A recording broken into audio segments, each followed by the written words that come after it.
Grace Marie Turner joins us now, one of the experts that we've turned to on Obamacare over these many, many years. Grace Marie, welcome back. Good to see you again. Yeah. Nice to be with you. Good morning. Okay. Now, didn't want to interrupt you, Stuart. Okay. Now, they're going to replace the subsidies which are currently available with tax credits. Is that a big enough replacement? I mean, are people going to be made whole and kept whole with tax credits, as monthly tax credits, by the way, as opposed to subsidies? Well, I think this is going to be better. I mean, people are now, they're able to use very generous tax credits in the ACA to purchase coverage, but they can't afford to go see a doctor because the deductibles are so high. By giving the states more power to approve plans that people may actually want to buy, the tax credits are going to go further. Those are market dynamics. It's hard to score it because it's the conversation between consumers and the marketplace, not between bureaucrats and politicians.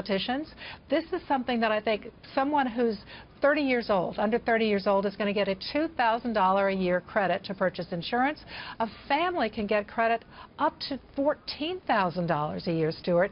Okay. It's really hard to see how they're not going to be able to buy a policy that pleases them, especially with states being able to approve a much wider range of policies. Now, Grace Marie, it seems that President Trump very much wants to be involved in negotiating here. He's come up with 2 tweets so far this morning. I'll repeat them.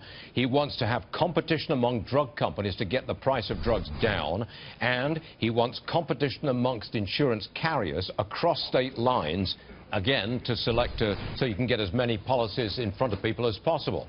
I take it that you approve of those 2 inputs from the president? I think the reason that he did that, Stuart, is because those 2 issues are important things he's talked about, important issues with the American people, but they could not get through this narrow tube that Congress has to go through to get this legislation through the reconciliation process. So he's basically saying those will be the next steps. You heard the chairman say over and over, this is the first step. This is not the end of the game. They're going to move from here, and President Trump is already talking about what will be the next debates.